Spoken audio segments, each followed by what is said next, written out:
Standing on the House floor, Nicole Malliotakis explodes in outrage as she calls out Ilhan Omar's record, blasting her for anti-American rhetoric, minimizing 9/11 and parroting extremist narratives. The chamber shifts, tensions rise, and Malliotakis refuses to back down. This moment becomes one of the most brutal public takedowns Omar has ever faced, and nothing is held back. Those in favor say aye. Aye. Those in favor say no. No.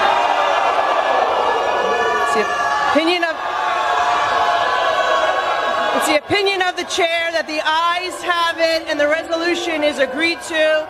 And without objection, the motion to reconsider is laid. Is recognized. Thank you, Mr. Speaker. Mr. Speaker, I yield 2 minutes to the gentlelady from the great state of New York, Nicole Malliotakis. The gentlewoman from New York is recognized for 2 minutes.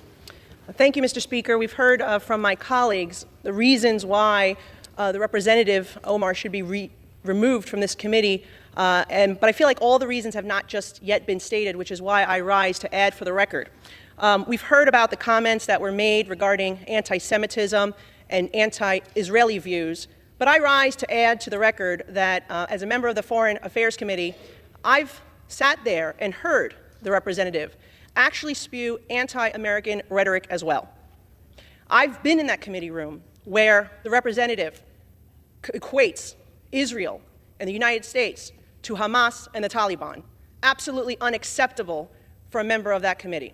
I've also heard the representative equate that it is the United States' fault that there is turmoil in Venezuela, that is not because of the oppressive socialist and communism that has spread throughout Central and South America and Venezuela at the hands of the Maduro and Hugo Chavez regimes. That is unacceptable. And as a New York representative, to hear the representative belittle, to try to diminish the worst terrorist attack on United States soil on September 11, 2001, as some people did something, that is unacceptable as well. And I hold the same standard for this side of the aisle that I do the other, because when another colleague on my side said something about 9/11, I also voted to have her removed from the Education Committee because I thought that was inappropriate. So I'm being consistent here, and I hope my colleagues will do the same to show that this is about consistency and accountability, because we should not have an individual with those views on the committee that is tasked with representing our country and our Congress to foreign nations. I yield back. The gentlelady yields back. This debate today, it's about who gets to be an American. What opinions do we have to be counted as Americans? This is what this debate is about, Madam Speaker. There is this idea that you are a suspect if you are an immigrant, or if you are from certain parts of the world, or a certain skin tone, or a Muslim. It is no accident that members of the Republican Party accused the first Black president, Barack Obama, of being a secret Muslim. It is no accident that former President Donald Trump led a birther movement that falsely claimed he was born in Kenya. Because to them, falsely labeling the first and only president of the United States of America a Muslim and African immigrant somehow made him less American. Well, I am Muslim. I am an immigrant, and interestingly, from Africa. Is anyone surprised that I am being targeted? Is anyone surprised that I am somehow deemed unworthy to speak about American foreign policy? Or that they see me as a powerful voice that needs to be silenced? Frankly, it is expected, because when you push power, power pushes back. Representation matters. Continuing to expand our ideas of who is American and who can partake in the American experiment is a good thing. I am an American who was sent here, by her constituents to represent them in Congress, a refugee who survived the horrors of a civil war, someone who spent her childhood in a refugee camp, someone who knows what it means to have a shot at a better life here in the United States, and someone who believes in the American dream and the American possibility and the promise and the ability to participate in the democratic process. That is what this debate is about. There is an idea out there that I do not have objective decision-making because of who I am, where I come from, and my perspective. But I reject that. We say there is nothing objective about policymaking. We all inject our perspective, our point of views, our lived experiences, and the voices of our constituents. That's what democracy is about. So what is the work of the Foreign Affairs Committee? It is not to co-sign the stated foreign policy of whatever administration is in power. It's about oversight. It's to critique and to advocate for a better path forward. But most importantly, it is to make the myth that American foreign policy is intrinsically moral a reality. So I will continue to speak up because representation matters. I will continue to speak up for little kids who wonder who's speaking up for them. I will continue to speak up for families around the world who are seeking justice, whether they are displaced in refugee camps or they are hiding under their beds somewhere like I was, waiting for the bullets to stop. Because this child, survivor of war, would have wanted that. The 9-year-old me would be disappointed if I didn't talk about the victims of conflict, those that are experiencing unjust wars, atrocities, ethnic cleansing, occupation, or displacement like I did. They are looking to the international community and the United States, asking for help.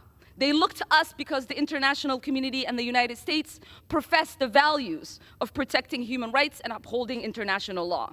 So we owe it to them not to make this a myth, but a reality. I didn't come to Congress to be silent. I came to Congress to be their voice. And my leadership and voice will not be diminished if I am not on this committee for one term. My voice will get louder and stronger, and my leadership will be celebrated around the world as it has been.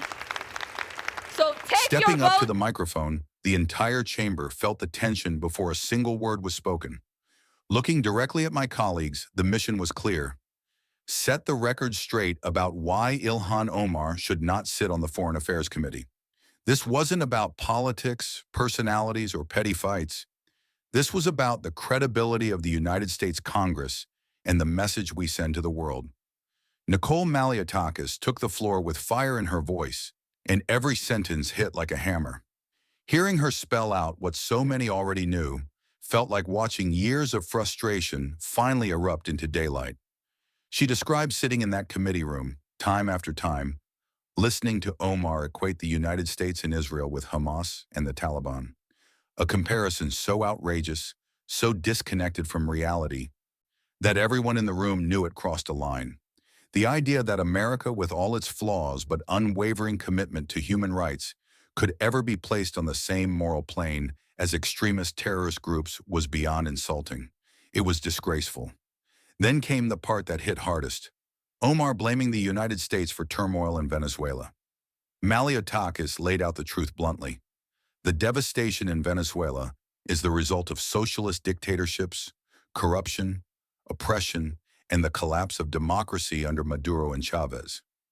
Hearing Omar try to rewrite that reality, shifting blame onto America instead of tyrants who crush their own people, was the type of worldview that cannot sit on a committee responsible for shaping U.S. foreign policy.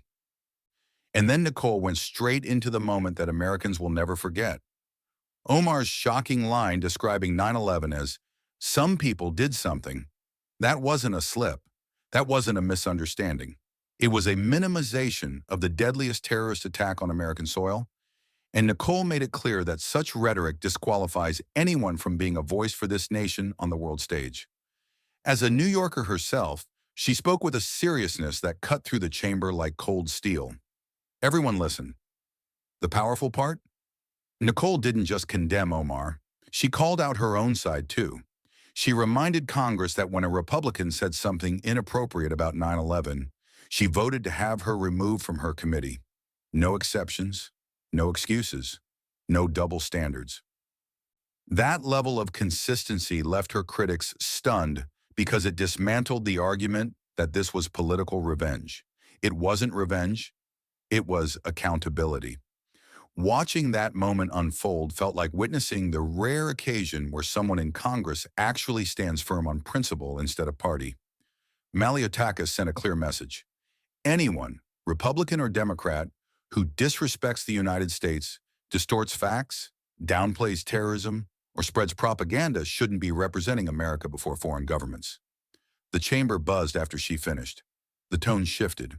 Members who walked in indifferent suddenly looked shaken, like they knew a line had been drawn and crossing it would now have consequences. Nicole Malliotakis' words didn't just land, they detonated.